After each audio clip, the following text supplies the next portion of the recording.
Hello दोस्तों, नमस्कार। मैं शैलेंद्र कुमार, आप सभी का स्वागत है। मैं अभिनंदन करता हूं आपके अपने चैनल जीके विद एकेपी पर। दोस्तों, आप लोगों को हम अवगत कराना चाहते हैं कि ये जो चैनल है दोस्तों, जीके विद एकेपी, ये एग्री नॉलेज प्लस का ही दूसरा चैनल है। दोस्तों, इस चैनल के माध्यम से आप लोगों को एग्रीकल्चर के अलावा जितने भी वनडे एग्जाम होंगे दोस्तों, उसके प्रैक्टिस सेट दोस्तों इसी चैनल पर लगवाए जाएंगे। और शेष एग्रीकल्चर से रिलेटेड जो भी सूचना होगी या फिर एग्रीकल्चर से रिलेटेड कोई एग्जाम होगा, उससे रिलेटेड जितने भी प्रैक्टिस सेट है दोस्तों, वो एग्री नॉलेज प्लस चैनल पे करवाए जाएंगे। तो दोस्तों, इसी क्रम में हम लोग देखेंगे आज का यूपी लेखपाल का फर्स्ट प्रैक्टिस सेट। दोस्तों, इस प्रैक्टिस सेट की सबसे खास बात ये है कि इसमें जितने भी क्वेश्चंस शामिल किए गए हैं वो आप लोगों के सिलेबस के अकॉर्डिंग ही शामिल किए गए हैं, जिसमें से आपको हिंदी, मैथ, ग्रामीण प्रवेश, मतलब सभी टॉपिक्स को लेकर ये प्रैक्टिस सेट तैयार किया गया है। और इसमें क्वेश्चंस जो हैं, क्वेश्चन की संख्या भी करीब में 45 या 50 के करीब में होगी दोस्तों। ये संख्या आगे चलकर बढ़ा दी जाएगी। तो आइए दोस्तों, हम लोग आज के सेशन की शुरुआत करते हैं मोटिवेशनल कोट्स के साथ। और दोस्तों, आप लोगों के लिए एक महत्वपूर्ण सूचना ये है कि ये जो प्रैक्टिस सेट करवाया जा रहा है दोस्तों, ये एजीटीए एग्रीकल्चर टेक्निकल असिस्टेंट और गन्ना पर्यवेक्षक के लिए भी काफ़ी हेल्पफुल साबित होगा। तो जो लोग भी गन्ना पर्यवेक्षक और एजीटीए की तैयारी कर रहे हैं दोस्तों, वो लोग भी यहाँ से अपनी तैयारी को बेहतर कर पाएंगे। आइए दोस्तों, इसी के साथ हम लोग आज के सेशन की शुरुआत करते हैं मोटिवेशनल कोट्स के साथ। आज का मोटिवेशनल कोट्स है, परिंदों को मंजिल मिलेगी यकीनन, परिंदों को मंजिल मिलेगी यकीनन, ये फैले हुए उनके पंख बोलते हैं, ये फैले हुए उनके पंख बोलते हैं। वो लोग रहते हैं खामोश अक्सर, वो लोग रहते हैं खामोश अक्सर, जमाने में जिनके हुनर बोलते हैं। इसलिए दोस्तों, हमें बातों से नहीं बल्कि करके ये दिखलाना है कि हम क्या चीज़ हैं। आइए दोस्तों, इसी के साथ देखते हैं फर्स्ट क्वेश्चन जो रहा आपकी स्क्रीन पर। निम्न में कौन सा शब्द तद्भव नहीं है? सूरज, पंछी, दूध, पुत्र। दोस्तों, आप लोग बताएंगे इसका राइट आंसर क्या होगा। आइए सबसे पहले दोस्तों हम लोग ये जान लेते हैं कि तत्सम और तद्भव क्या होते हैं। दोस्तों, तत्सम शब्द जो होते हैं, ये तत्सम शब्द जो होते हैं ये संस्कृत के शब्द होते हैं दोस्तों, संस्कृत के तत्सम। और इनका प्रयोग वैसे किया जाता है जैसे इनकी उत्पत्ति हुई है, जैसे दुग्ध, पुत्र, सूर्य, पक्षी,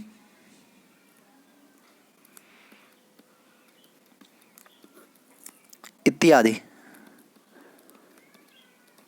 ये दोस्तों तत्सम शब्द हैं। और जिनकी उत्पत्ति इस तत्सम शब्दों से हुई है उन्हें हम तद्भव शब्द कहते हैं। तद्भव शब्द क्या होते हैं? तद्भव से उत्पन्न, तद्भव, जैसे कि नाम से भी स्पष्ट हो रहा है, तद्भव से उत्पन्न। ठीक है। तत्सम क्या होते हैं? जिस रूप में उसी रूप में उनका प्रयोग करना। और तत्सम शब्दों से जिन शब्दों की उत्पत्ति हुई उन्हें तद्भव शब्द कहते हैं। जैसे सूरज है दोस्तों, घोड़ा है, ठीक है, और दूध जैसे है दोस्तों। ये सभी शब्द जो हैं ये क्या हैं? तद्भव शब्द हैं। तो आप लोगों को देखना है कि इसमें कौन सा शब्द तद्भव नहीं है। सूरज, ये तो एक तद्भव शब्द है। पंछी, ये भी एक तद्भव शब्द है। दूध, ये भी तद्भव है। पुत्र जो है दोस्तों, पुत्र जो है दोस्तों, ये तद्भव शब्द नहीं है। ये क्या है? एक तत्सम शब्द है। आइए दोस्तों, इसी के साथ हम लोग आगे बढ़ते हैं और नेक्स्ट क्वेश्चन देखते हैं। नेक्स्ट क्वेश्चन है दोस्तों, जिस स्त्री के पुत्र और पति न हो, इस वाक्य के लिए एक शब्द है। आप लोग दोस्तों बताएंगे इसका राइट आंसर क्या होगा। अवीरा, अबला, असहाय या अकल्या। आप लोग बताएंगे इसका राइट आंसर क्या होगा। जी हाँ दोस्तों, जो लोग ए ऑप्शन दे रहे हैं बिल्कुल सही है। इसका राइट आंसर क्या होगा? अवीरा। क्या होगा दोस्तों? अवीरा। जिस स्त्री के पुत्र और पति न हो उसे क्या कहते हैं? अवीरा कहते हैं। और दोस्तों यहीं पे आता है जिस स्त्री के पुत्र व पति हों उसे क्या कहते हैं? पुरंधी। क्या कहते हैं दोस्तों? पुरंधी। तो ये भी आप लोग याद रखेंगे, कई बार एग्जाम में पूछा गया है। और जिस स्त्री का दोस्तों पति जीवित हो उसे क्या कहते हैं? सधवा कहते हैं। जिस स्त्री का पति न हो उसे क्या कहते हैं दोस्तों? उसे विधवा कहा जाता है। आइए दोस्तों इसी के साथ हम लोग आगे बढ़ते हैं और नेक्स्ट क्वेश्चंस देखते हैं। कौन सा शब्द अनीक का पर्यायवाची है? दोस्तों आप लोगों को बताना है इसका राइट आंसर क्या होगा। अनीक, अर्जुन, सेना, अग्नि, घोड़ा। आप लोग बताएंगे इसका राइट आंसर क्या होगा।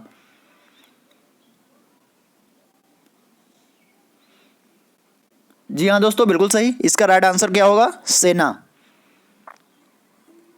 क्या होगा दोस्तों? सेना होगा। सेना के अन्य पर्यायवाची दोस्तों कौन कौन से होते हैं? आप लोग नोट डाउन कर लीजिए। सेना के दोस्तों होते हैं जैसे अनीक हो गया, अनीक के अलावा दोस्तों होता है कटक। क्या होता है? कटक, अनि,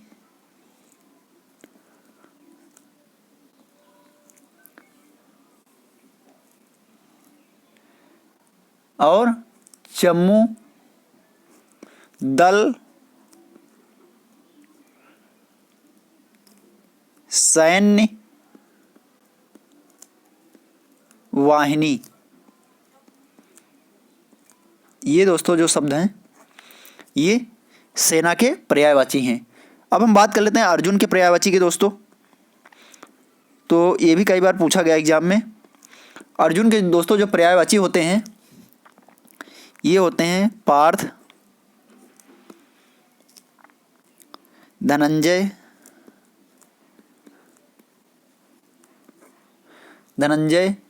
भारत, गुड़ाकेश और दोस्तों बताइए गांडीवधारी।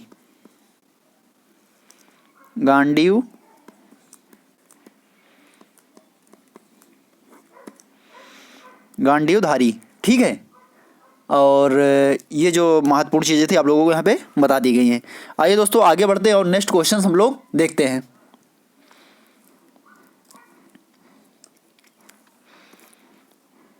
नेक्स्ट क्वेश्चन आपकी स्क्रीन पर। किसका प्रयोग सदैव एक वचन में होता है? नदी, प्रत्येक, साधु या घर। दोस्तों आप लोग बताएंगे इसका राइट आंसर क्या होगा। जी हाँ दोस्तों, बिल्कुल सही। इसका राइट आंसर क्या होगा? प्रत्येक। क्या होगा? 20 का राइट आंसर होगा प्रत्येक। प्रत्येक जो है दोस्तों, प्रत्येक या हर एक, इनका प्रयोग जो होता है दोस्तों सदैव एक वचन में होता है। इनका प्रयोग सदैव एक वचन में होता है, ठीक है, सदैव एक वचन में होता है।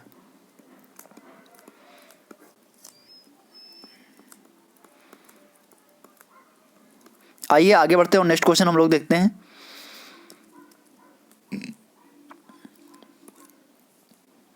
नेक्स्ट क्वेश्चन दोस्तों आपकी स्क्रीन पर। हल्दी का तत्सम रूप होगा हरिद्रिका, हरिद्रा, हरिद्रा या हलिद्रा। दोस्तों आप लोग बताएंगे इसका राइट आंसर क्या होगा। कई बार एग्जाम में पूछा गया क्वेश्चन से।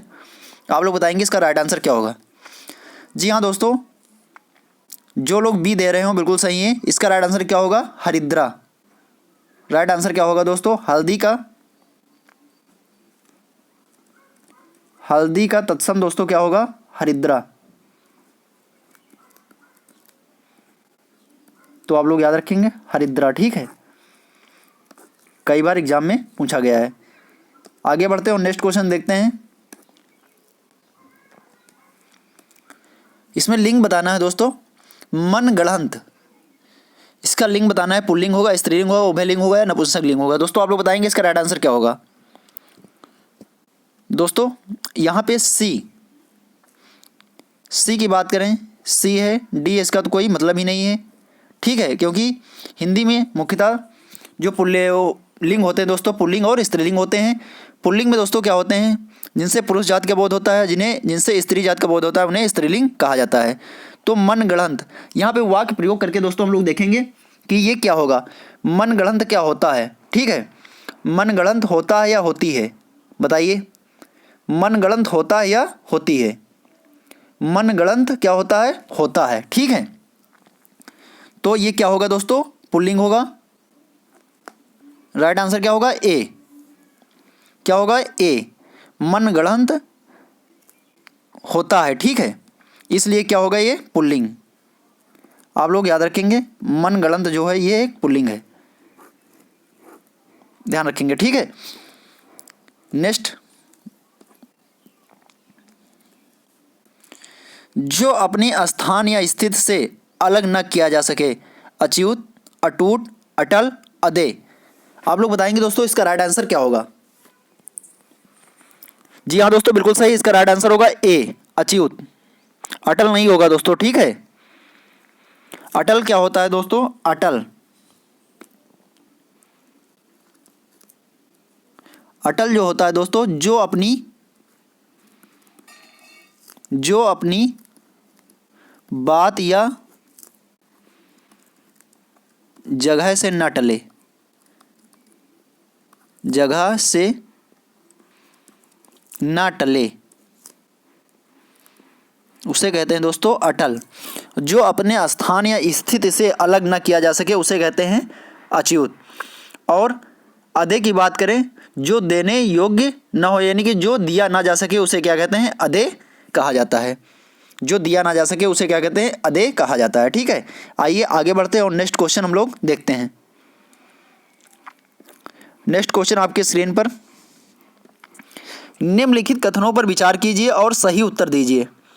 सही उत्तर इसमें चुनना है आप लोगों को। हिंदी के पर्यायवाची शब्द संस्कृत के तद्भव शब्द हैं, बताना है दोस्तों। हिंदी के पर्यायवाची शब्द जो हैं संस्कृत के तद्भव शब्द हैं। पर्यायवाची शब्द को प्रतिशब्द भी कहते हैं। जिन शब्दों के अर्थ में समानता हो उन्हें पर्यायवाची शब्द कहते हैं। दोस्तों आप लोग बताएंगे इसका राइट आंसर क्या होगा। जी हाँ दोस्तों, इसका राइट आंसर होगा बी और सी। बी और सी, यानी कि कौन कौन सा इसका सही है, दूसरा और तीसरा। इसका आंसर क्या होगा, दूसरा और तीसरा, बी और सी राइट होंगे। हिंदी के पर्यायवाची शब्द संस्कृत के तद्भव शब्द हैं, ये गलत होगा, ठीक है। बी सही होगा, क्योंकि पर्यायवाची शब्दों को प्रतिशब्द भी कहते हैं और जिन शब्दों के अर्थ में समानता हो उन्हें पर्यायवाची शब्द भी कहा जाता है। राइट आंसर होगा बी और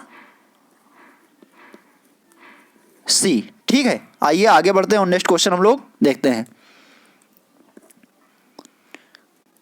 नेक्स्ट क्वेश्चन, नग का अनेकार्थक शब्द नहीं है, पर्वत, सूर्य, सर्प, हाथी। दोस्तों आप लोग बताएंगे इसका राइट आंसर क्या होगा। जी हाँ दोस्तों, बिल्कुल सही। इसका अनेकार्थक शब्द जो है वो कौन नहीं है, हाथी नहीं है। हाथी इसका अनेकार्थक शब्द नहीं है, ठीक है। नग के अनेकार्थक शब्द कौन कौन से होते हैं दोस्तों। नग के अनेकार्थक शब्द कौन कौन से होते हैं, बताइए। पर्वत, सूर्य,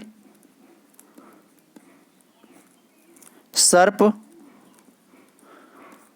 और वृक्ष, ये दोस्तों नग के अनेकार्थक शब्द होते हैं। आप लोग याद रखेंगे, कई बार एग्जाम में पूछा गया है।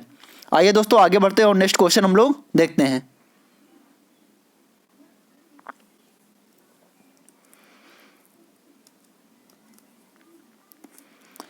याता का सही अर्थ होगा, आप लोगों को दोस्तों बताना है। याता का सही अर्थ होगा देवर, देवरानी, जेठ, जेठानी। आप लोग बताएंगे दोस्तों इसका राइट आंसर क्या होगा। जी हाँ दोस्तों, जो लोग बी आंसर दे रहे हैं बिल्कुल सही है। इसका राइट आंसर क्या होगा, देवरानी। याता का मीन्स क्या होता है दोस्तों, देवरानी होता है।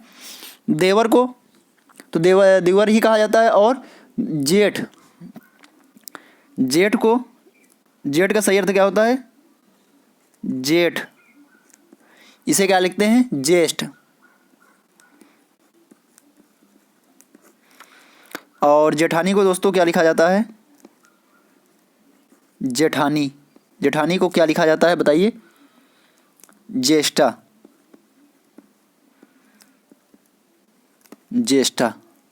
तो आप लोग याद रखेंगे, ठीक है। याता का सही अर्थ क्या होता है? देवरानी। आगे बढ़ते हैं और नेक्स्ट क्वेश्चन हम लोग देखते हैं। अश्व। अश्व का पर्यायवाची नहीं है। यहाँ पे क्या बताना है दोस्तों? अश्व का पर्यायवाची नहीं है। तरंग, घोटक, घोड़ा है। आप लोग बताएंगे दोस्तों इसका राइट आंसर क्या होगा? जी हाँ दोस्तों, ए। इसका राइट आंसर क्या होगा? ए होगा। ए जो है अश्व का पर्यायवाची नहीं है। बाकी घोटक है, घोड़ा है, ये जो हैं दोस्तों पर्यायवाची हैं अश्व के, ठीक है। अश्व के पर्यायवाची, अश्व के पर्यायवाची दोस्तों क्या होंगे? घोटक, घोटक होंगे, घोड़ा होता है होता है, और दोस्तों वाजी, और ठीक है, ये हो गए आपके घोड़ा के पर्यायवाची। और तरंग की बात कर ली जाए दोस्तों, तरंग जो होता है, और तुरंग होता है, तुरंग। घोड़ा का क्या होता है? तुरंग होता है, ठीक है। तरंग, तरंग किसका तरंग के पर्यायवाची बताइए दोस्तों? लहर। क्या होगा? लहर होगा, उर्मी होगा, लहर है, उर्मी है, ठीक है, और वीच, ठीक है। ये दोस्तों किसके पर्यायवाची हैं? ये तरंग के पर्यायवाची हैं। तो आप लोग याद रखेंगे, तुरंग जो होता है घोड़े का है, तरंग जो है लहर, उर्मी या वीच का पर्यायवाची है। आइए आगे बढ़ते हैं और नेक्स्ट क्वेश्चन हम लोग देखते हैं। नेक्स्ट क्वेश्चन दोस्तों आपके स्क्रीन पर, निम्न में तत्सम और तद्भव शब्दों का युग्म सही है। दोस्तों आप लोग बताना है कि इसमें से तत्सम और तद्भव शब्दों का युग्म कौन सा है जो सही है? रक्षण, रक्षा, श्याल, श्याम, सौभाग्य, भाग्य, स्फुटन, फुटना। दोस्तों आप लोग बताएंगे इसका राइट आंसर क्या होगा? जी हाँ दोस्तों, बिल्कुल सही। इसका राइट आंसर होगा डी। क्या होगा दोस्तों? राइट आंसर होगा इसका डी। स्फुटन मीन्स फूटना होता है, ठीक है। स्फुटन क्या होता है? फूटना होता है दोस्तों। और रक्षण जो होता है दोस्तों,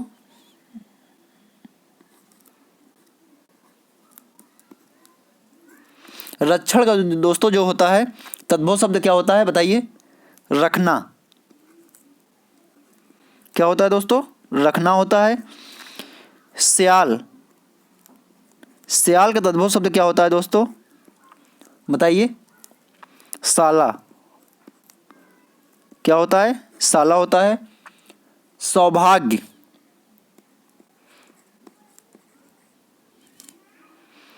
सौभाग्य, सौभाग्य का तद्भव शब्द क्या होगा बताइए? सुहाना। तो आप लोग याद रखेंगे, स्फुटन फूटना होता है, रक्षण का तद्भव शब्द रखना होता है, श्याल का साला होता है, सौभाग्य का सुहाना होता है, ठीक है। आइए आगे बढ़ते हैं और नेक्स्ट क्वेश्चन हम लोग देखते हैं।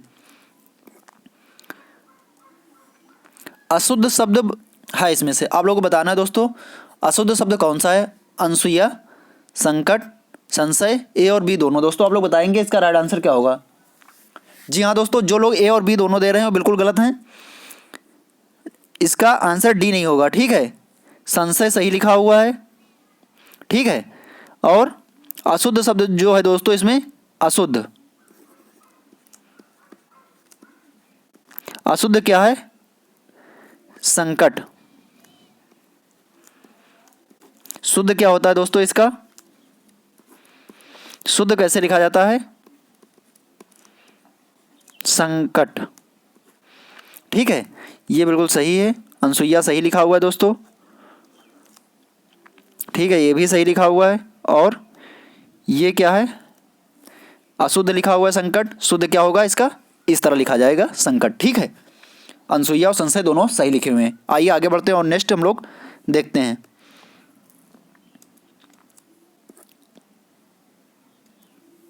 नेक्स्ट क्वेश्चन, निम्नलिखित में से कौन सा शब्द बहुव्रीहि समास का उदाहरण है? त्रिभुज, दशानन, नवरात्र, त्रिलोक। आप लोग बताएंगे दोस्तों इसका राइट आंसर क्या होगा। दोस्तों जो बहुव्रीहि होते हैं, बहुव्रीहि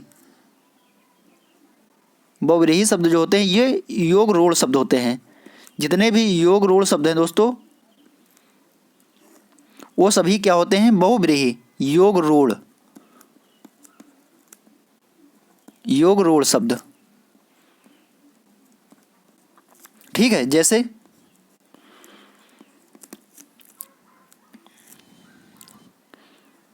दशानन,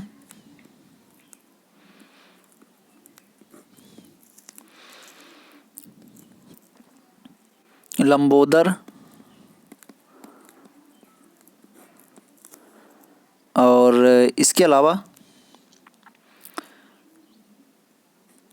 पीताम्बर, ये सब क्या होते हैं दोस्तों? बहुव्रीहि शब्द होते हैं। योग रूढ़ शब्द जितने होते हैं वो बहुव्रीहि होते हैं। इसलिए इसका राइट आंसर दोस्तों क्या होगा? दशानन। ये बहुव्रीहि समास का उदाहरण होगा। त्रिभुज जो है दोस्तों ये क्या है? द्विगु समास है। द्विगु जिसमें संख्याओं का समाहार होता है उसे क्या कहते हैं? द्विगु समास कहते हैं। नवरात्र ये भी द्विगु होगा। त्रिलोक ये भी द्विगु होगा। जिसमें संख्याओं का समाहार होता है दोस्तों उसे द्विगु कहा जाता है। ठीक है, दशानन जो है ये एक योग रूढ़ शब्द है और ये जिससे कि ये क्या है? बहुव्रीहि है। और इसमें दोस्तों पहचान होती है कि इसमें ना प्रथम पद दोस्तों प्रधान होता है पूर्व पद, ना ही उत्तर पद प्रधान होता है, बल्कि उसका जो अर्थ होता है उस अर्थ के आधार पर तीसरा जो अर्थ निकलता है दोस्तों वो क्या होता है? इसमें इसका मेन अर्थ होता है। ठीक है, यानी कि बहुव्रीहि में क्या होते हैं? योग रूढ़ शब्द होते हैं। दशानन है, लंबोदर है, पीताम्बर है दोस्तों, ये सभी शब्द क्या हैं? ये दोस्तों बहुव्रीहि समास के उदाहरण हैं। तो आप लोग याद रखेंगे। ठीक है, पीताम्बर को कभी कभी कर्मधारय में भी शामिल कर लिया जाता है, लेकिन अगर वहां पे लिख दिया जाए दोस्तों कि पीला है अंबर जिसका, अर्थात भगवान श्री कृष्ण, तो वहां पे क्या हो जाएगा? बहुव्रीहि। ठीक है, तो आप लोग याद रखेंगे। अगर आप लोगों को दोनों वहाँ पे दिए जा रहे हैं दोस्तों तो आप लोग प्रेफरेंस किसको देंगे? अगर बहुव्रीहि और कर्मधारय दोनों वहाँ पे लिख के आ रहे हैं दोस्तों तो आप लोग प्रेफरेंस बहुव्रीहि समास को ही देंगे। ठीक है, ये चीज़ आप लोग ध्यान रखेंगे। यहाँ पे अक्सर कैंडिडेट को डाउट रहता है, तो आप लोग को प्रेफरेंस किसका देना है? बहुव्रीहि समास को देना है। वैसे दोनों साथ में पूछे नहीं जाते हैं। ठीक है, अगर आ जाता है गलती से तो आप लोग प्रेफरेंस बहुव्रीहि समास को देंगे। आगे बढ़ते हैं और नेक्स्ट हम लोग देखते हैं।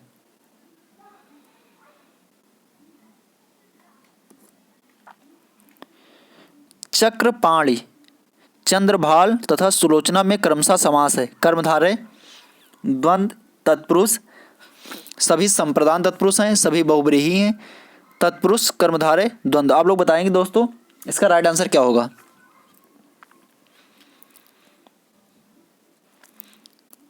बताइए, कर्मधारय में क्या होता है दोस्तों?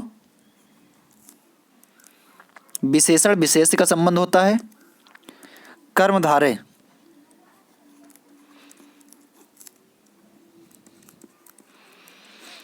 विशेषण जहां पे विशेषण विशेष का संबंध हो दोस्तों, विशेषण विशेषण हो, विशेषण विशेषण का संबंध हो, विशेष विशेषण हो, विशेष विशेषण, वहां पे दोस्तों क्या होता है? कर्मधारय समास होता है। जैसे नीली गाय, जैसे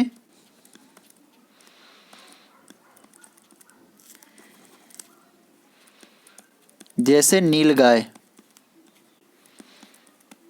नील गाय, गाय क्या है दोस्तों?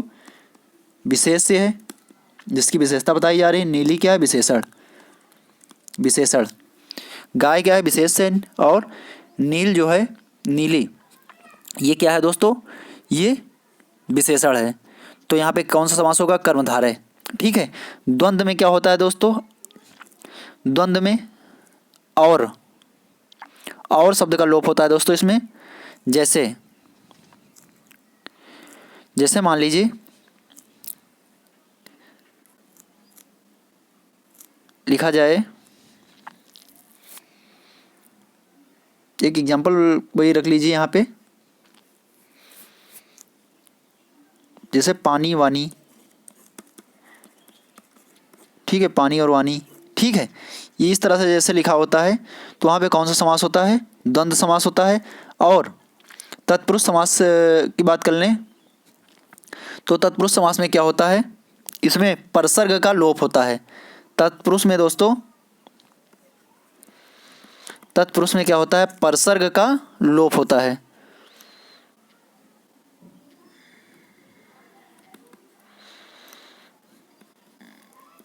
परसर्ग का लोप होता है।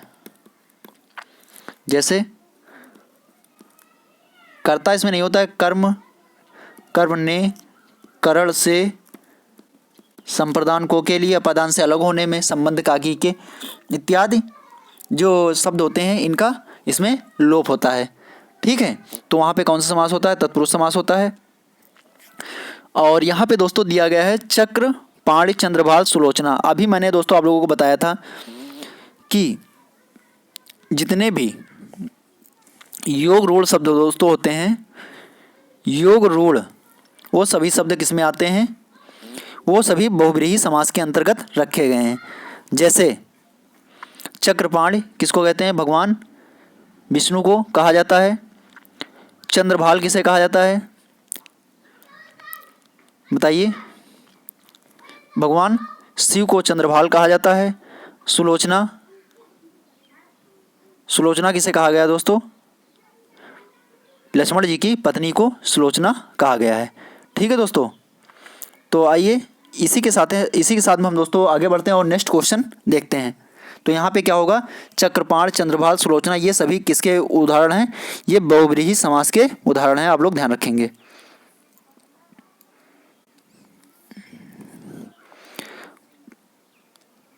दोस्तों ये करंट का क्वेश्चन है, करंट का भी समझ सकते हैं। और कोनेरो हम्पी जो हैं इनका संबंध किस खेल से है? तैराकी, टेनिस, फुटबॉल, शतरंज। दोस्तों आप लोग बताएंगे इसका राइट आंसर क्या होगा? जी हाँ दोस्तों, बिल्कुल सही। ये किस चीज़ की खिलाड़ी हैं? शतरंज की खिलाड़ी हैं। कोनेरो हम्पी ये जाना माना नाम है दोस्तों। शतरंज की क्या है? एक खिलाड़ी हैं, आप लोग याद रखेंगे। कोनेरो हम्पी काफ़ी इंपॉर्टेंट है, आप लोग ध्यान रखेंगे। ठीक है, इन्हें 2002 में दोस्तों 2002 में 15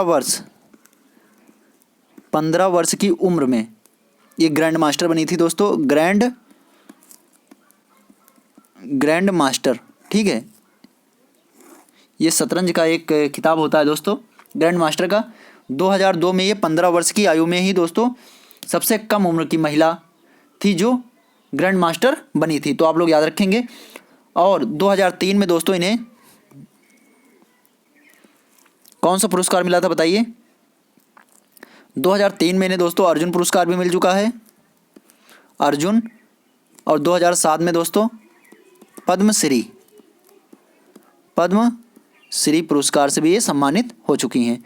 और भारतीय शतरंज जो है दोस्तों, भारतीय शतरंज ग्रैंड मास्टर, ठीक है, तो आप लोग याद रखेंगे। वर्तमान समय में ये क्या है? वर्तमान समय में दोस्तों ये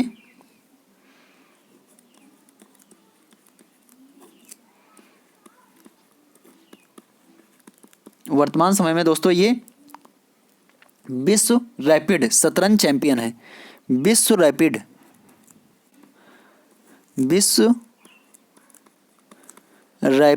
शतरंज चैंपियन, तो आप लोग याद रखेंगे। ठीक है, विश्व रैपिड शतरंज चैंपियन है वर्तमान समय में कोनेरो हम्पी। और दोस्तों वर्तमान में 73वें ग्रैंड मास्टर 73वें ग्रैंड मास्टर दोस्तों कौन है बताइए, ये भी बता दीजिए, काफ़ी इंपॉर्टेंट है। 73वें ग्रैंड मास्टर कौन बने हैं हाल ही में दोस्तों? ये 14 वर्ष के हैं, 14 वर्ष के, बताइए।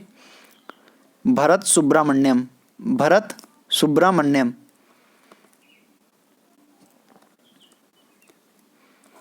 भरत सुब्रमण्यम ये कहाँ के हैं? चेन्नई के, जो वर्तमान समय में 73वें ग्रैंड मास्टर हैं, 14 वर्षीय। ठीक है, आप लोग याद रखेंगे।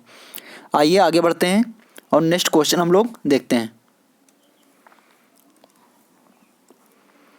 निम्न में कौन सी पुस्तक सरोजिनी नायडू की नहीं है? The broken wing, the bird of time, the golden threshold, Commonwealth. दोस्तों आप लोग बताएंगे इसका राइट आंसर क्या होगा?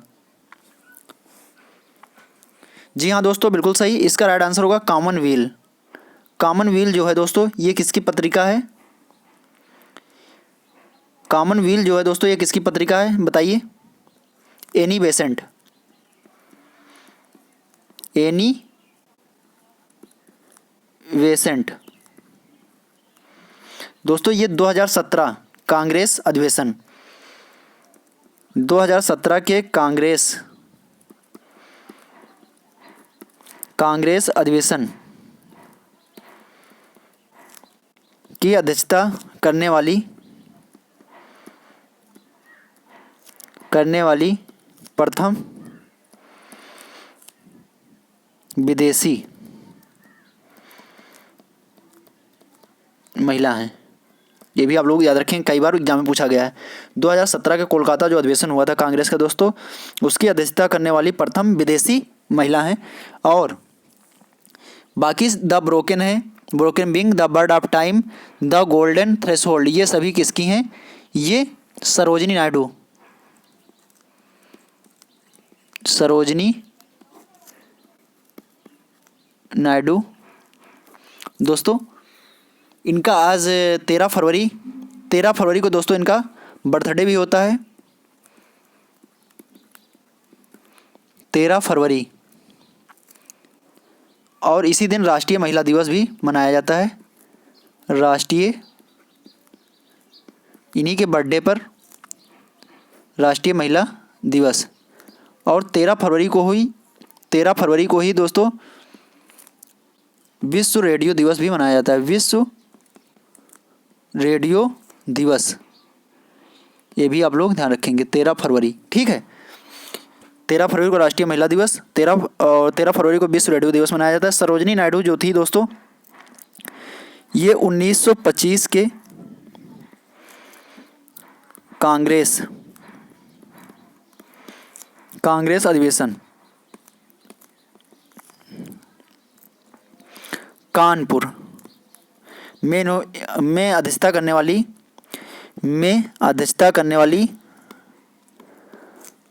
वाली प्रथम भारतीय महिला। यहाँ से कई क्वेश्चन दोस्तों आप लोगों को क्लियर हो गए। एक तो एनी बेसेंट की पत्रिका कौन सी? कॉमनवेल्थ है दोस्तों। इन्होंने 1917 क्या हो जाएगा दोस्तों? 1917 के कांग्रेस अधिवेशन की अध्यक्षता करने वाली प्रथम विदेशी महिला हैं। कब के दोस्तों? 1917 के कांग्रेस अधिवेशन की अध्यक्षता करने वाली प्रथम विदेशी महिला हैं। और 1925 के कांग्रेस अधिवेशन की अध्यक्षता करने वाली यानी कानपुर अधिवेशन की प्रथम भारतीय महिला कौन है? सरोजिनी नायडू है। सरोजिनी नायडू से रिलेटेड जो पुस्तकें पत्रिकाएं हैं, the broken wing, the bird of time, the golden threshold हैं। आप लोग याद रखेंगे 13 फरवरी को इनका मतलब जन्म दिवस मनाया जाता है। इसी पर दोस्तों राष्ट्रीय महिला दिवस और 13 फरवरी को विश्व रेडियो दिवस के रूप में भी मनाया जाता है। आइए दोस्तों हम लोग इसी के साथ आगे बढ़ते हैं और नेक्स्ट क्वेश्चन देखते हैं।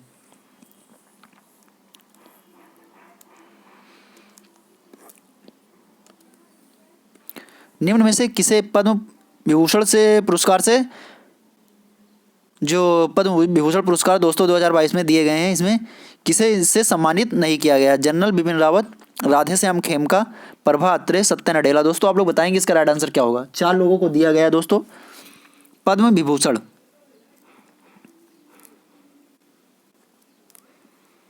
पद्म विभूषण आप लोग बताएंगे इनमें से किसको ये नहीं मिला है पद्म विभूषण? 4 लोग कौन कौन है दोस्तों? जनरल बिपिन रावत, जनरल बिपिन रावत जिन्हें मरणोपरांत मिला है दोस्तों, ठीक है, सिविल सर्विस के लिए, सिविल सर्विस किस लिए मिला है? सिविल सर्विस में। दूसरा नाम है दोस्तों कल्याण सिंह, जिन्हें पद्म विभूषण दिया गया है। कल्याण सिंह दोस्तों, इन्हें किस क्षेत्र में? लोक कल्याण के लिए, लोक मरणोपरांत इन्हें भी मिला है दोस्तों, कल्याण के लिए, लोक कल्याण के लिए, ठीक है। ये यूपी के सीएम भी रह चुके हैं दोस्तों और राजस्थान के राज्यपाल भी रह चुके हैं, आप लोग याद रखेंगे। कल्याण सिंह हो गए हैं दोस्तों। तीसरा नाम है राधे श्याम खेमका, राधे श्याम खेमका। ये दोस्तों कहाँ के हैं? यूपी के हैं। और इन्हें किस लिए मिला है दोस्तों? साहित्य एवं शिक्षा,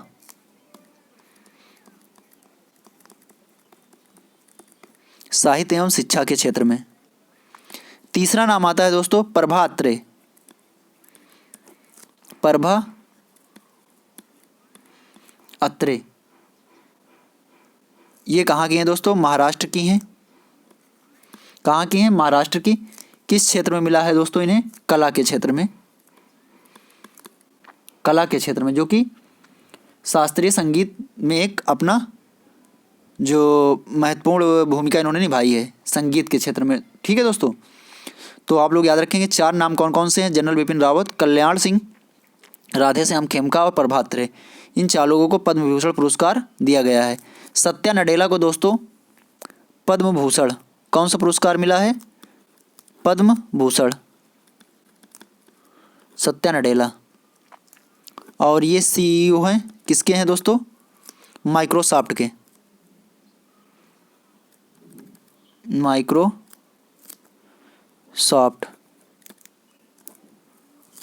आप लोग याद रखेंगे, ठीक है। आइए आगे बढ़ते हैं और नेक्स्ट क्वेश्चन हम लोग देखते हैं। उबेर कप, उबेर कप 2021 का विजेता कौन है दोस्तों? आप लोग बताएंगे इसका राइट आंसर क्या होगा। उबेर कप जो है दोस्तों 2021 का विजेता पूछा गया है, इसका राइट आंसर क्या होगा? चीन। क्या होगा दोस्तों? चीन। उबेर कप है, Uber cup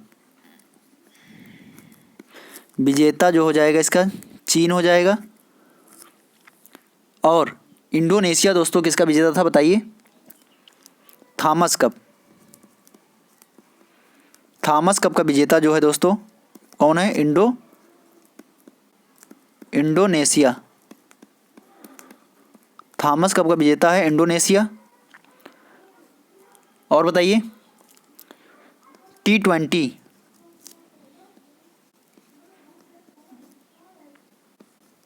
world cup, T20 world cup का विजेता दोस्तों बताइए? ऑस्ट्रेलिया। T20 वर्ल्ड कप का विजेता ऑस्ट्रेलिया है। उप विजेता कौन है दोस्तों इसमें? उप विजेता यानी कि जिसको हराया था न्यूजीलैंड, न्यूजीलैंड है। और T20 वर्ल्ड कप का आयोजन दोस्तों कहाँ पे हुआ था? यूएई। आप लोग याद रखेंगे आयोजन जो हुआ था दोस्तों इसका यूएई, संयुक्त अरब अमीरात, ठीक है, हुआ ओमान, संयुक्त रूप से दोनों जगह हुआ था, Oman.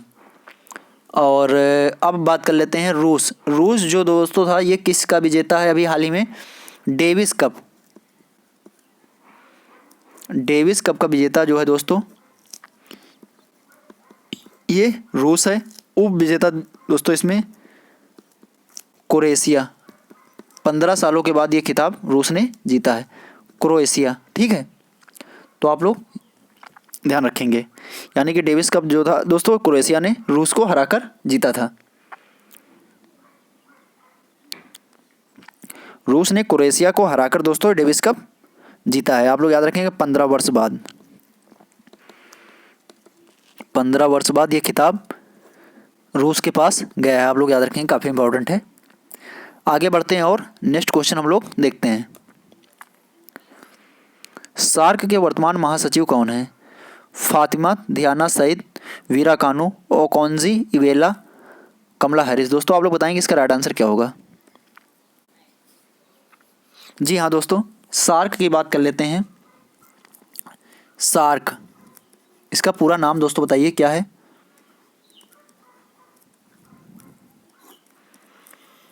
South Asian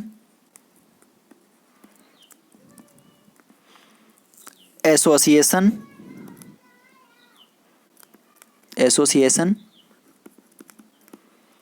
for regional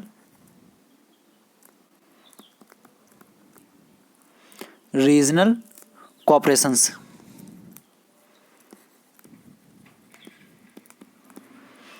ठीक है, हिंदी में इसे दोस्तों क्या कहते हैं?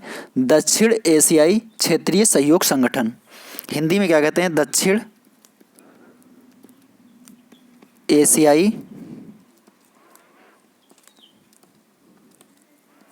सहयोग संगठन।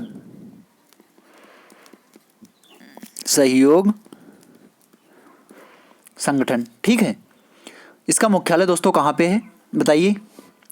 इसका मुख्यालय जो है दोस्तों, इसका मुख्यालय काठमांडू नेपाल में है। काठमांडू नेपाल।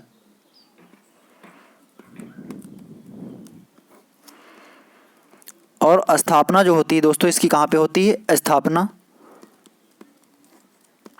ये ढाका बांग्लादेश, ढाका बांग्लादेश में दोस्तों इसकी स्थापना 1985 में होती है। तो आप लोग याद रखेंगे, मुख्यालय कहाँ पे है? काठमांडू नेपाल में, स्थापना ढाका बांग्लादेश में 1985 में होती है। तो आप लोग ध्यान रखेंगे। ठीक है, और इसके सदस्य देश की बात कर लें दोस्तों। इसके सदस्य देश जो हैं 8 देश हैं। कौन कौन से हैं उसमें? भारत है दोस्तों, नेपाल है, भूटान है, ठीक है, मालदीव है, श्रीलंका है, पाकिस्तान है। 1 2 3 4 5 6 पाकिस्तान हो गया, ठीक है, श्रीलंका हो गया, मालदीव हो गया, बांग्लादेश,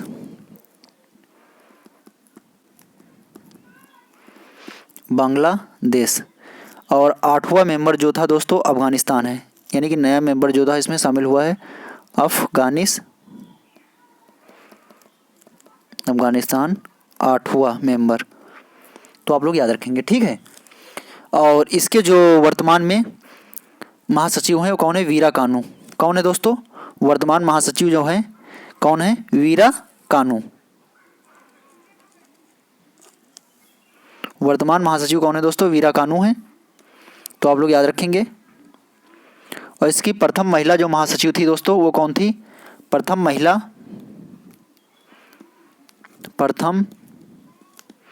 महिला महासचिव 2011-12 में। वर्तमान वीरा कानू है जो कहाँ के हैं? श्रीलंका के। ठीक है, WTO की जो अध्यक्ष हैं दोस्तों कौन है? WTO की डायरेक्टर ओकोंजी इवेला है दोस्तों। ये कहाँ की है? नाइजीरिया की रहने वाली हैं। नाइजीरिया कहाँ की है दोस्तों? नाइजीरिया की रहने वाली है। WTO की स्थापना जो होती है दोस्तों 1 जनवरी 1995 में होती है। वर्ल्ड ट्रेड ऑर्गेनाइजेशन, ठीक है, विश्व व्यापार संगठन। कमला हैरिस जो है दोस्तों ये 49 नंबर की क्या है? 49 नंबर की क्या है दोस्तों? ये उपराष्ट्रपति हैं। उपराष्ट्रपति USA, United state of America. ठीक है, आप लोग याद रखेंगे। आइए आगे बढ़ते हैं और हम लोग नेक्स्ट क्वेश्चंस देखते हैं। निम्न में किसका प्रयोग टोमेटो केचप के परिरक्षण में किया जाता है? Benzoic acid, KMS, salt, sugar. दोस्तों आप लोग बताएंगे इसका राइट आंसर क्या होगा। दोस्तों यहाँ पे वैसे सभी जो दिए गए हैं ये सभी क्या हैं? परिरक्षक हैं, ठीक है, यानी कि ये सभी परिरक्षक हैं, यानी कि इनका प्रयोग प्रिजर्वेशन के लिए किया जाता है, ठीक है, संरक्षित करने के लिए। तो इसका राइट आंसर क्या होगा दोस्तों? Benzoic acid. केएमएस का पूरा नाम होता है दोस्तों पोटेशियम मेटाबाइसल्फाइड। बेंजोइक एसिड क्या होगा दोस्तों? ए सही होगा, बेंजोइक एसिड। बेंजोइक एसिड दोस्तों इसी को सोडियम बेंजोएट भी कहा जाता है। क्या कहा जाता है दोस्तों? Sodium benzoate.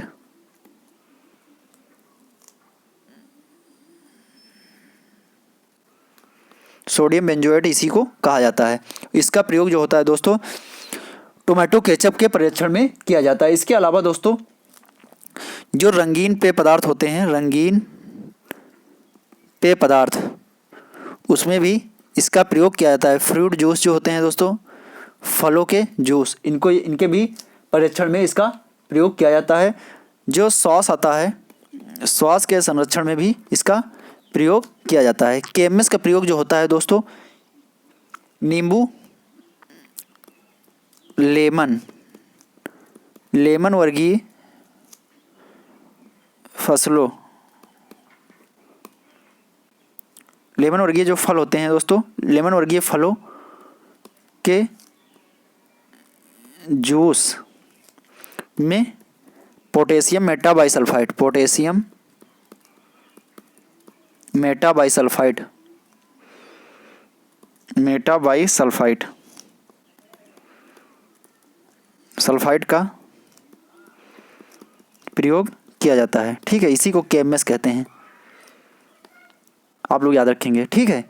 और साल्ट और शुगर का भी प्रयोग प्रिजर्वेटिव के रूप में किया जाता है, तो आप लोग याद रखेंगे।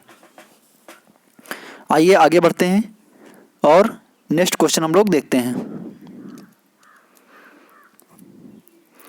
ब्रह्मपुत्र नदी किस दर्रे से, ब्रह्मपुत्र नदी जो है दोस्तों ये किस दर्रे से भारत में प्रवेश करती है? दोस्तों आप लोग बताएंगे इसका राइट आंसर क्या होगा। जी हाँ दोस्तों, इसका राइट आंसर होगा ए। क्या होगा? ए, ये अंकपा दर्रा। ब्रह्मपुत्र जो नदी है दोस्तों ये अंकपा दर्रे से भारत में प्रवेश करती है। ब्रह्मपुत्र नदी जो है दोस्तों ये निकलती कहाँ से है?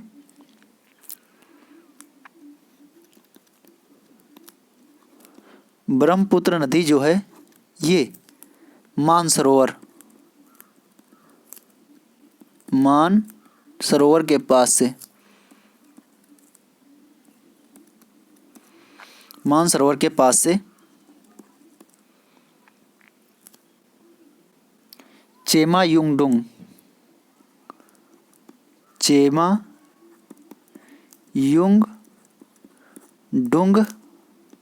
ग्लेशियर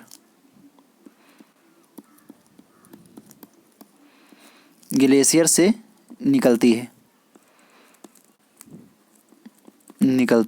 ठीक है, जो कि कहाँ पड़ता है दोस्तों? तिब्बत में पड़ता है, तिब्बत, ठीक है। मानसरोवर के पास से चेमायुंगडुंग ग्लेशियर से ब्रह्मपुत्र नदी निकलती है, ठीक है। और तिब्बत में इसका नाम, तिब्बत में दोस्तों इसका नाम, तिब्बत में इसका नाम बताइए दोस्तों क्या है? सांगपो,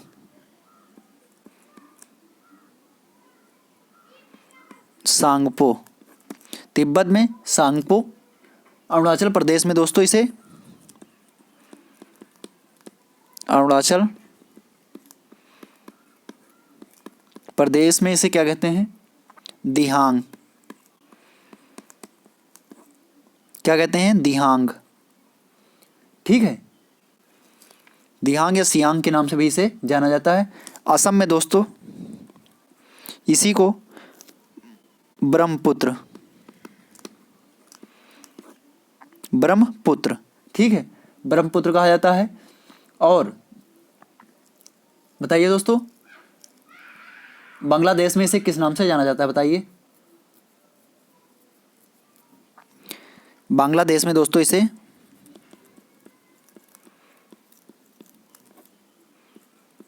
जमुना के नाम से जाना जाता है। और गंगा नदी को दोस्तों बांग्लादेश में किस नाम से जाना जाता है, गंगा। गंगा को बांग्लादेश में, आप लोग कमेंट बॉक्स में लिखकर बताएंगे किस नाम से जाना जाता है। गंगा को बांग्लादेश में किस नाम से जाना जाता है, किस नाम से जाना जाता है, इसका जवाब आप लोग कमेंट बॉक्स में देंगे। आइए आगे बढ़ते हैं और नेक्स्ट क्वेश्चन हम लोग देखते हैं। और इससे रिलेटेड कुछ महत्वपूर्ण चीज़ें यहाँ पे देख लेते हैं। जिस स्क्रीनशॉट लेना है वो ले सकता है।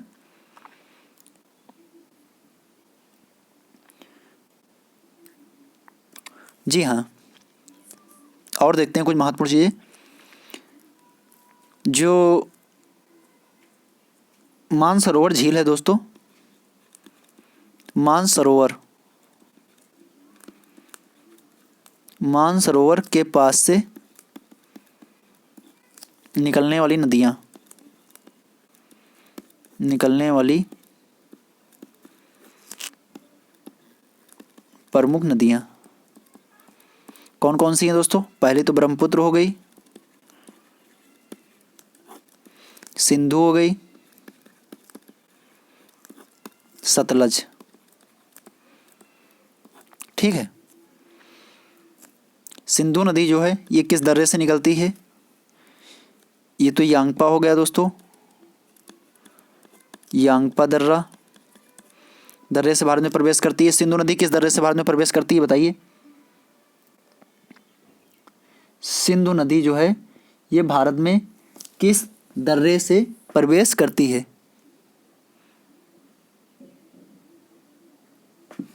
सिंधु नदी को बताना है दोस्तों।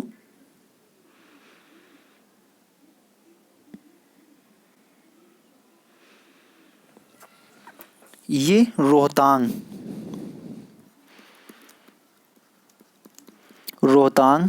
दर्रे के पश्चिम से निकलती है, हिमाचल प्रदेश, ठीक है। सतलुज नदी जो है ये किस दर्रे से निकलती है दोस्तों? सिपकीला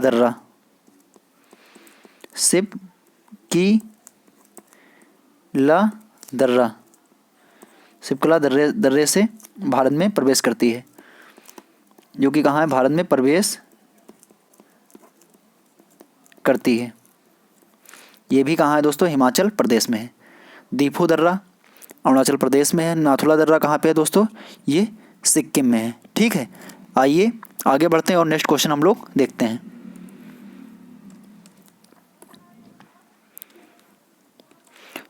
निम्न में से किस नृत्य को मयूर नृत्य के रूप में जाना जाता है? चरकुला नृत्य, पाई डंडा नृत्य, राई नृत्य, सैरा नृत्य। दोस्तों आप लोग बताएंगे इसका राइट आंसर क्या होगा?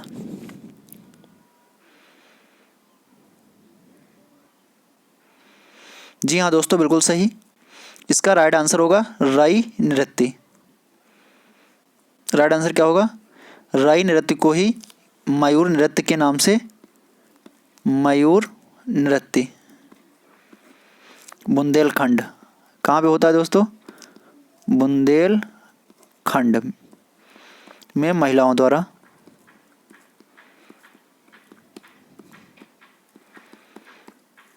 चरकुला नृत्य को किस नाम से जानते हैं दोस्तों? घड़ा नृत्य। घड़ा नृत्य रथ के पहिए पर घड़े रखकर ये कहाँ पे होता है दोस्तों? ये उत्तर प्रदेश ब्रज में, ठीक है। पाई डंडा नृत्य जो होता है ये आहिरों के द्वारा किया जाता है। आहिरों के द्वारा बुंदेलखंड में किया जाता है, तो आप लोग याद रखेंगे, ठीक है। सैरा नृत्य जो होता है ये ललितपुर, ललितपुर, झांसी, ललितपुर झांसी में लड़कों और लड़कियों के द्वारा, लड़कों व लड़कियों के द्वारा, लड़कियों द्वारा वर्षा ऋतु में, वर्षा ऋतु में किया जाता है। ठीक है, आप लोग याद रखेंगे। घड़ा नृत्य, सर्कुलर नृत्य को कहा जाता है, जो कि कहाँ पे होता है दोस्तों, यूपी के ब्रज में। अहिरों के द्वारा पाईडंडा नृत्य किया जाता है बुंदेलखंड क्षेत्र में। मयूर नृत्य बुंदेलखंड क्षेत्र में। दोस्तों राई नृत्य को ही मयूर नृत्य के नाम से जाना जाता है, जो कि महिलाओं के द्वारा किया जाता है। ललितपुर, झांसी इत्यादि में जो दोस्तों होता है सायरा नृत्य, ये नवयुवक लड़कों और लड़कियों के द्वारा किया जाता है वर्षा ऋतु के आगमन पर। आइए दोस्तों आगे बढ़ते हैं और नेक्स्ट क्वेश्चन हम लोग देखते हैं।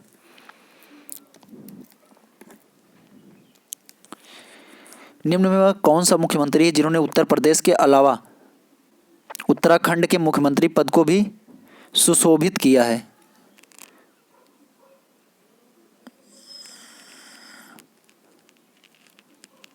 सुशोभित,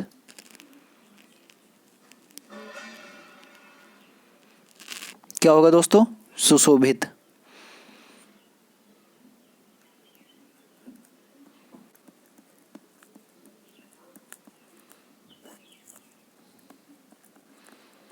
सुशोभित किया है। बताइए निम्न में कौन सा मुख्यमंत्री ने उत्तर प्रदेश के अलावा उत्तराखंड के मुख्यमंत्री पद को भी सुशोभित किया है? दोस्तों इसका राइट आंसर होगा नारायण दत्त तिवारी। क्या होगा दोस्तों? राइट आंसर नारायण दत्त तिवारी होगा। गोविंद बल्लभ पंत जो थे दोस्तों, ये उत्तर प्रदेश के प्रथम मुख्यमंत्री हैं। उत्तर प्रदेश के प्रथम मुख्यमंत्री हैं। चौधरी चरण सिंह, विश्वनाथ प्रताप सिंह, दोनों लोगों ने यूपी के सीएम के बाद भारत के पीएम पद को सुशोभित किया है। ठीक है, मतलब ये दोनों लोग चौधरी चरण सिंह और विश्वनाथ प्रताप सिंह, ये दोनों लोग उत्तर प्रदेश में चीफ मिनिस्टर रह चुके हैं और भारत के प्रधानमंत्री रह चुके हैं। ठीक है, वहीं नारायण दत्त तिवारी की बात करें तो ये उत्तराखंड के सीएम और उत्तर प्रदेश के सीएम रह चुके हैं। गोविंद बल्लभ पंत की बात करें तो ये उत्तर प्रदेश के प्रथम मुख्यमंत्री हैं। आप लोग याद रखेंगे, काफ़ी इंपॉर्टेंट है। आइए आगे बढ़ते हैं और नेक्स्ट क्वेश्चन हम लोग देखते हैं।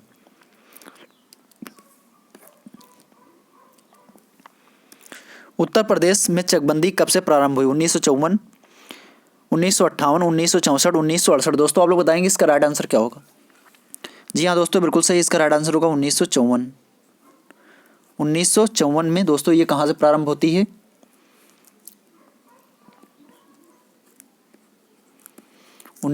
में दोस्तों ये मुजफ्फरनगर,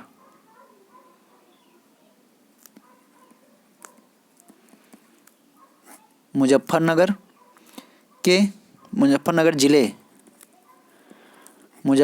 जिले के कैराना, मुजफ्फरनगर जिले के कैराना तहसील से, कैराना तहसील व सुल्तानपुर जिले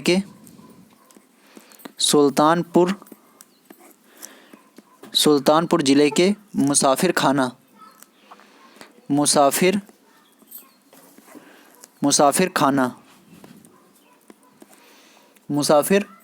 तहसील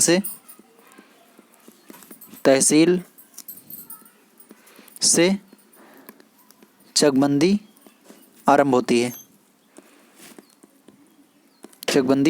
है। ठीक है, ध्यान रखेंगे आप लोग। 1954 में मुजफ्फरनगर जिले से और कैराना तहसील, मुजफ्फरनगर जिले के कैराना तहसील और सुल्तानपुर जिले के मुसाफिर खाना से ये प्रारंभ होती है और नियमित रूप से इसे मतलब चकबंदी और ये सब संपूर्ण सफल परीक्षण के बाद सफल परीक्षण के बाद 1958 से, सफल परीक्षण के बाद 1958 से 1958 से संपूर्ण प्रदेश में लागू की जाती है। इस संपूर्ण प्रदेश में बात की जाए तो 1958 होगा दोस्तों। और अगर शुरुआत की बात की जाए तो ये कब से होती है, 1954 से इसके स्टार्ट मतलब होती है चकबंदी। ठीक है, कैराना तहसील मुजफ्फरनगर सुल्तानपुर के मुसाफिर खाना से, आप लोग याद रखेंगे। आइए आगे बढ़ते हैं और नेक्स्ट क्वेश्चन हम लोग देखते हैं। उत्तर प्रदेश में एक वर्ष में न्यूनतम कितनी ग्राम सभा की बैठक या मीटिंग होनी चाहिए? दोस्तों आप लोग बताएंगे 3, 4, 6, 2। तो दोस्तों इसका राइट आंसर होगा डी, यानी कि 2। 2 बैठकें दोस्तों जरूरी हैं। एक खरीफ फसल कटने के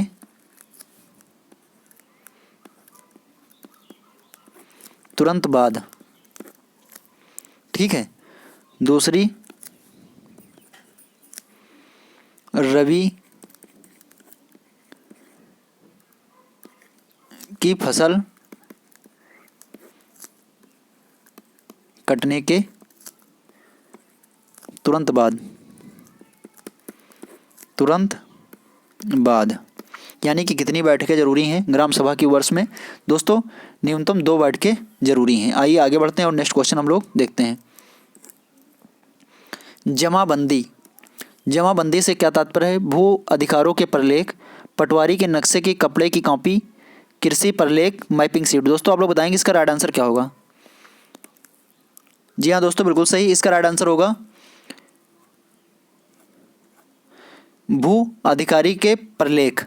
ठीक है दोस्तों, होता क्या है, तहसील के अंतर्गत आने वाले सभी गांवों का जो भूमि का ब्यौरा होता है दोस्तों, वो तहसील के पास होता है। मतलब तहसील के अंतर्गत आने वाले सभी गांवों का जो ब्यौरा होता है वो तहसील में होता है दोस्तों। उसी को क्या कहते हैं? भू अधिकारों का प्रलेख कहा जाता है। ठीक है, इसी को जमाबंदी के नाम से भी जानते हैं। आइए दोस्तों आगे बढ़ते हैं और हम लोग नेक्स्ट क्वेश्चंस देखते हैं। जमाबंदी तैयार की जाती है दोस्तों, ये किसके द्वारा तैयार की जो जमाबंदी है दोस्तों, ये तैयार की जाती है 8 प्रतियों में, 4 प्रतियों में, 2 प्रतियों में, 6 प्रतियों में। दोस्तों आप लोग बताएंगे इसका राइट आंसर क्या होगा? ये दोस्तों जमाबंदी जो होती है दोस्तों, जमाबंदी की 2 प्रतियां होती हैं।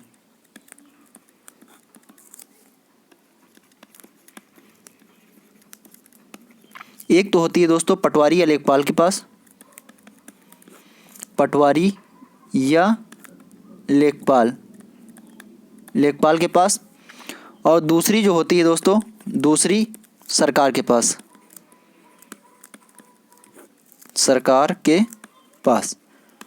ठीक है। जमाबंदी की 2 प्रतियां होती हैं, एक पटवारी या लेखपाल के पास, दूसरी सरकार के पास होती है। आइए आगे बढ़ते हैं और नेक्स्ट क्वेश्चन हम लोग देखते हैं।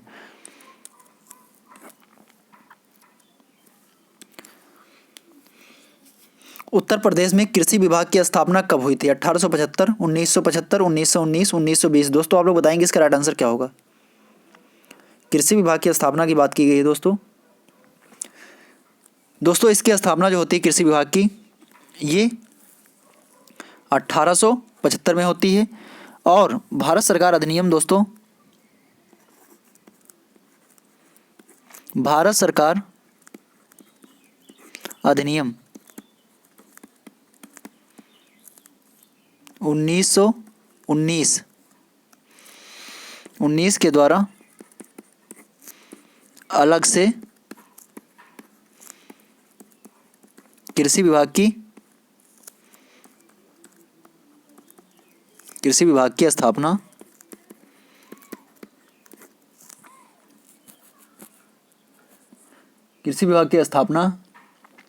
कब की जाती है दोस्तों? 1920 में 1920 में की जाती है। ठीक है, तो अगर स्थापना की बात की जाए तो 1875 होगा और अधिनियम 1919 का है और इसकी स्थापना जो होती है अलग से कृषि विभाग की वो 1920 में की जाती है। आइए दोस्तों आगे बढ़ते हैं और नेक्स्ट क्वेश्चन हम लोग देखते हैं। उत्तर प्रदेश में सर्वाधिक वर्षा किस जिले में होती है? दोस्तों आप लोग बताएंगे इसका राइट आंसर क्या होगा। उत्तर प्रदेश में सर्वाधिक वर्षा किस जिले में होती है? दोस्तों इसका राइट आंसर होगा गोरखपुर। गोरखपुर में जो वर्षा होती है दोस्तों, गोरखपुर में जो वर्षा होती है दोस्तों ये कितनी होती है? 184.7 सेंटीमीटर। मथुरा जो होता है दोस्तों, मथुरा जो है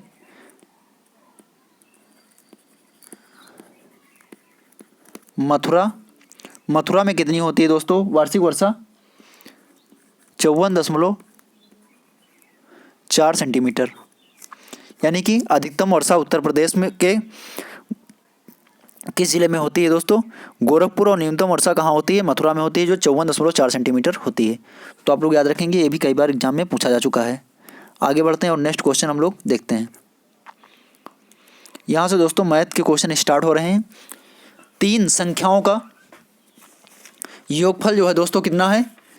3 संख्याओं का योगफल 392 है। यदि पहली संख्या दूसरी संख्या से अनुपात जो है 2:3 है, दूसरी संख्या का तीसरी संख्या से अनुपात 5:8 है, तो आप लोगों को बताना है दोस्तों तीसरी संख्या क्या होगी। 3 संख्याएं दोस्तों, आप लोग कैसे करेंगे इसे? माना 3 संख्याएं दोस्तों कौन कौन सी हैं? x, y, z है। ठीक है, अब इसमें रेशियो दोस्तों दिया गया है x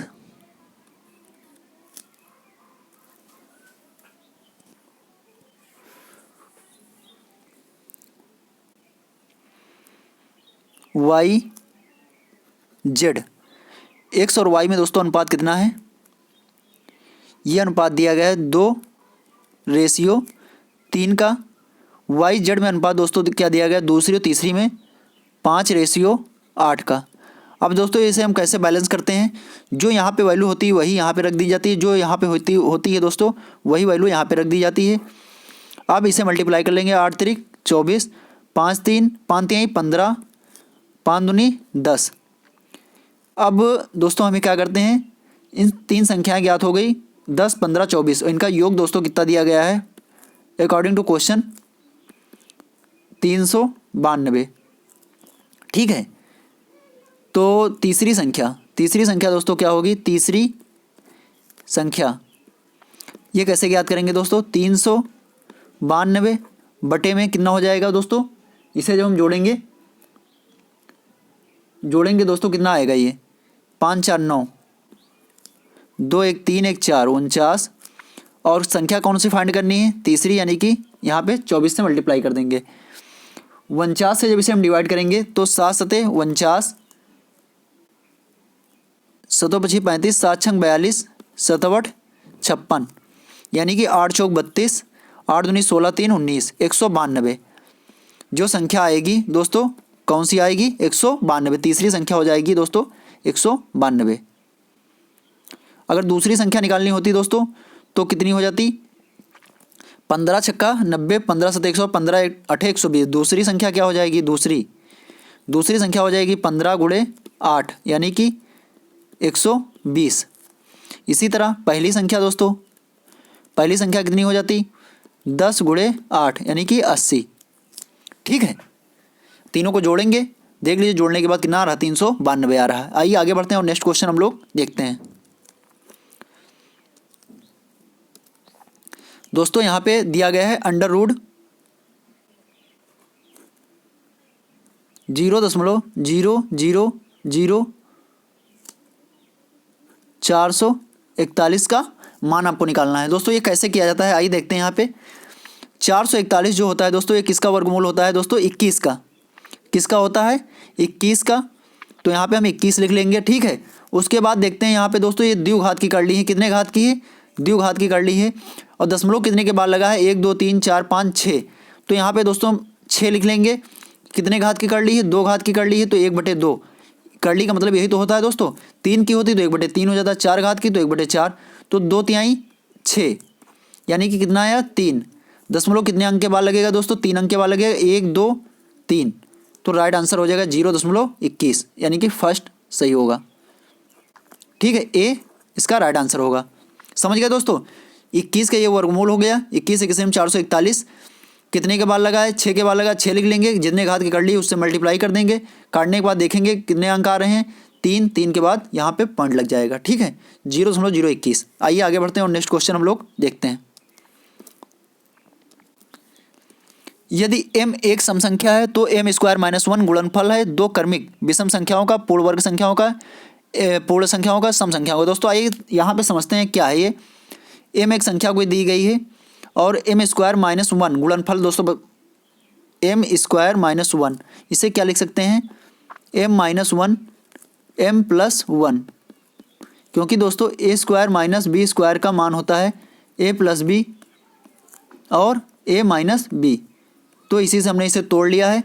अब m क्या है, m एक सम संख्या है, m एक सम संख्या है, माना m की वैल्यू हो जाएगी 6। अगर 6 रखते हैं दोस्तों तो 6 - 1, 6 + 1 कितना हो जाएगा, 6 में से 1 निकालेंगे 5, यहाँ पे वैल्यू पुट कर दी गई है, 6 1 7 7 25 35, जो संख्या प्राप्त हुई क्या प्राप्त हुई दोस्तों,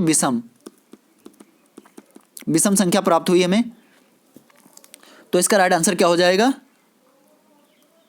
ए, इसका राइट आंसर होगा दोस्तों ए। ठीक है, यहाँ पे अगर कोई दूसरी संख्या मान लीजिए 3 रखते हैं तो 3 में से 1 जाएगा, कितना बचेगा 2, या कोई दूसरी संख्या रख लीजिए 4, कोई 4 दूसरी सम संख्या मान लीजिए 4 है तो 4 - 1 4 + 1, 4 में से 1 जाएगा, कितना बचेगा 3 बचेगा, 4 में से 4 और 1 कितना हो जाएगा 5, 5 3 15।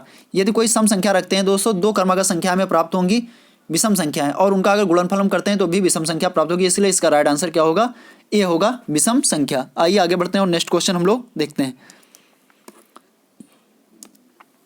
दोस्तों एक आयत की लंबाई एवं चौड़ाई का अंतर 32 मीटर है, जिसकी परिधि 330 मीटर है, तो इसका क्षेत्रफल, परिधि यानी कि परिमाप, दोस्तों माना आयत की लंबाई x मीटर है, तो चौड़ाई दोस्तों कितनी हो जाएगी, तो क्योंकि दोनों का डिफरेंस दिया गया है 32 मीटर, तो चौड़ाई हो जाएगी दोस्तों x + 32 मीटर, क्योंकि दोनों को जोड़ेंगे हम, जब दोनों का जब अंतर निकालेंगे दोस्तों तो x - 32, x से x कैंसिल हो जाएगा, 32 मीटर आ जाएगा। ठीक है, तो अंतर कितना है 32 मीटर है, तो लंबाई मान ली मैंने x है, तो चौड़ाई कितनी हो जाएगी x + 32, क्योंकि दोनों का डिफरेंस दोस्तों कितना दिया गया 32 दिया गया है, तो एक x होगा तो x + 32 होगा। ठीक है, परिधि क्या होती है दोस्तों, परिधि दोस्तों ये होती है, ये मान लीजिए x है और ये कितना है x + 32, पूरा जो योग होगा चारों भुजाओं का, यही होती है परिधि। तो परिधि हो जाएगी दोस्तों 2 × लंबाई +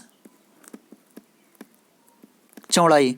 परिधि कितनी दी गई दोस्तों, 330 मीटर, 2 × लंबाई, लंबाई हमने कितनी मानी है x + चौड़ाई x + 32, तो ये हो जाएगा दोस्तों 2x जुड़ जाएगा, कितना हो जाएगा 2x + 32, 2 दूनी 4, 4x + 32, ये था 330, यानी कि x की वैल्यू कितनी आ जाएगी, 330 - 32 कितना हो जाएगा दोस्तों, 330 में से 32 निकालेंगे, बताइए निकाल के जल्द से, 266, 266/4, जब इसे हम डिवाइड करेंगे दोस्तों तो बताइए कितना आएगा, ये आएगा 66.5 मीटर। ठीक है, कितना आएगा 66.5, तो ये हो जाएगी दोस्तों क्या, लंबाई, चौड़ाई कितनी हो जाएगी, चौड़ाई जोड़ देंगे दोस्तों, 32 थी, 32 + 66.5, तो ये हो जाएगा